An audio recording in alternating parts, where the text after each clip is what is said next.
Oma Berta, Mama Nita, anak-anak, dan seluruh keluarga besar Pa, Hau, dan keluarga besar yang ada di dalamnya.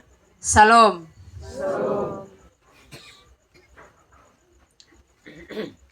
Bapak Mama jemaat Tuhan yang dikasihi oleh Tuhan Yesus, kehilangan orang yang kita kasihi adalah luka yang mendalam bagi setiap kita. Apalagi kita diberi kesempatan untuk menyaksikan mereka, orang-orang yang kita kasihi, ada dalam proses sakit yang cukup lama. Sebagai manusia tentu kita sedih, kita berduka dalam proses sakit. Sebagai keluarga, kita pasti merasa lelah, bahkan putus asa. Kadang kita bertanya, mengapa ia harus sakit selama ini? Mengapa ia juga belum sembuh? Atau bahkan sampai saat ini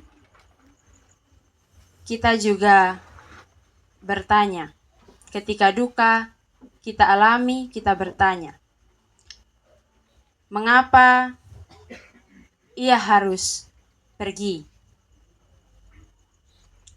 Mengapa sembuhnya harus buat ia pergi meninggalkan kami keluarga? Namun di tengah banyaknya pertanyaan yang ada dalam hati dan pikiran kita, terkhususnya keluarga besar Pa, keluarga besar Hau, dan seluruh keluarga yang ada, firman Tuhan yang kita baca dan kita dengar saat ini mengingatkan kita bahwa kita punya Allah yang tidak pernah jauh dari penderitaan dan duka. Justru Allah kita adalah sumber penghiburan bagi kita. Allah tidak menutup mata terhadap penderitaan dan pergumulan yang kita alami. Allah tidak menutup mata terhadap rasa lelah dan air mata yang kita rasakan dan kita keluarkan. Dan bahkan Allah tidak menutup telinga terhadap setiap doa yang kita naikkan, setiap doa yang keluarga naikkan selama ini untuk kesembuhan anak, bapak, suami, saudara terkasih, Bapak Jara. Bapak Mama jemaat Tuhan yang berpengharapan kepada Tuhan Yesus, surat 2 Korintus khususnya bacaan kita yang kita baca tadi, ditulis oleh Paulus dalam keadaan ia tidak baik-baik saja. Paulus menulis dan mengirim suratnya yang kedua kepada jemaat di Korintus ketika ia sedang mengalami banyak penderitaan dan tekanan dalam pelayanannya. Dia bergumul dengan pelayanannya. Oleh karena itu, dari apa yang ia alami, dari apa yang terjadi pada dirinya, ia menuliskan dan mengirimkan surat ini, tulisan ini kepada jemaat di Korintus untuk menguatkan dan mengingatkan jemaat di Korintus agar ketika mereka menghadapi penderitaan, tekanan hidup, mereka harus menghadapi itu semua dengan mengucap syukur. Menerima dengan terpujilah Allah. Seperti 2 kalimat pertama yang kita baca tadi. Bapak Mama jemaat Tuhan, kita harus percaya bahwa selama proses sakit yang Tuhan izinkan dirasakan, dialami oleh Bapak Jara, dialami oleh keluarga, bahkan ketika tubuhnya mulai melemah, Tuhan tidak pernah meninggalkan kekasihnya, Bapa Jara. Tuhan terus ada bersama-sama dengan Bapa Jara, bersama-sama dengan keluarga besar dalam proses sakit yang Tuhan izinkan. Dan kini penderitaannya telah selesai. Ia telah pulang, ia telah kembali ke rumah Bapa, ke sebenar-benarnya rumah, tempat di mana tidak ada lagi rasa sakit, tidak ada lagi air mata.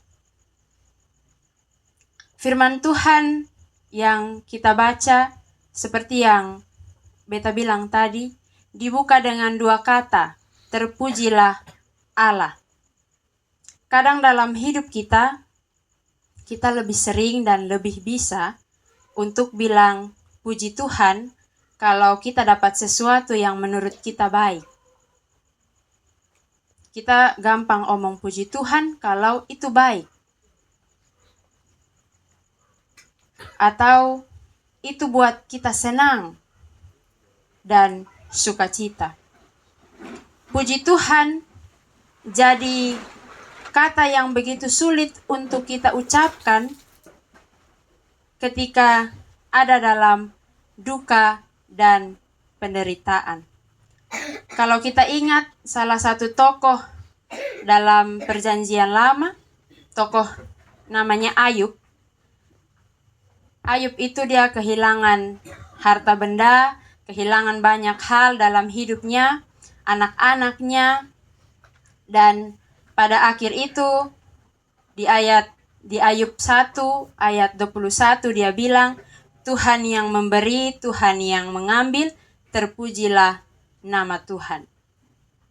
Dalam suka, dalam duka yang terjadi dalam kehidupan kita, yang Tuhan izinkan terjadi dalam kehidupan kita, seharusnya kita harus bisa bilang puji Tuhan. Karena segala sesuatu di dunia ini adalah hak Tuhan. Tuhan adalah pencipta, kita hanyalah ciptaan. Segala sesuatu yang ada di dunia ada dalam kontrol Tuhan, ada dalam otoritas Tuhan.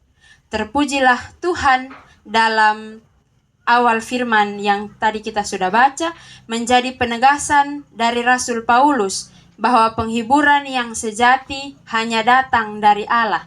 Hanya datang ketika kita membuka hati untuk menerima, membuka hati untuk Allah menolong dan menguatkan.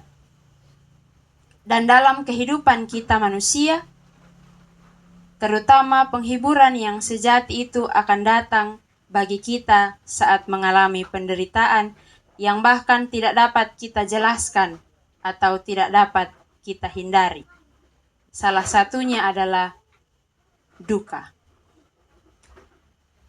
Bapak Mama jemaat Tuhan yang terkasih, Oma Berta, Mama Nita, anak-anak, saudara-saudara, dan keluarga besar Pak Hau yang berduka saat ini, firman Tuhan mengingatkan kita semua, mengingatkan keluarga besar yang berduka, bahwa Tuhan hadir dan menghibur. Sungguh Tuhan hadir dan menghibur keluarga besar yang berduka saat ini. Selama proses Bapak Jara sakit, bahkan sampai kemarin Tuhan izinkan anak terkasihnya pulang kepada Bapa di sorga. Tuhan yang sama yang menolong kemarin akan terus hadir dan menghibur keluarga besar yang berduka, keluarga besar Pa, keluarga besar Hau, Oma Berta, Mama Nita, anak-anak, dan semua keluarga dalam menjalani kehidupan di depan, bahkan akan menjadikan keluarga besar yang berduka saat ini menjadi berkat dan sumber kekuatan bagi orang lain. Bacaan firman Tuhan kita bilang tadi, Paulus mengingatkan mereka bukan hanya akan dihibur, tapi mereka juga akan menjadi penghiburan bagi orang lain. Oleh karena itu, melalui kesempatan melalui peristiwa yang Tuhan izinkan terjadi.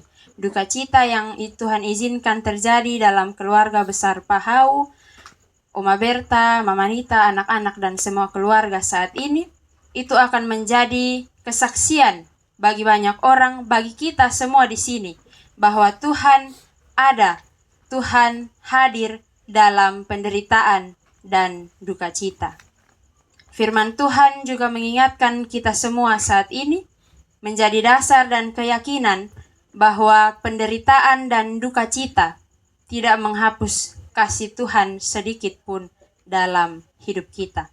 Tapi justru itu akan membuktikan bahwa Tuhan dekat, Tuhan hadir bagi kita semua, khususnya bagi keluarga besar Pahau, Oma Berta, Mama Nita, anak-anak dan semua keluarga dalam duka yang Tuhan izinkan. Tuhan Yesus memberkati kita dengan firman-Nya. Amin.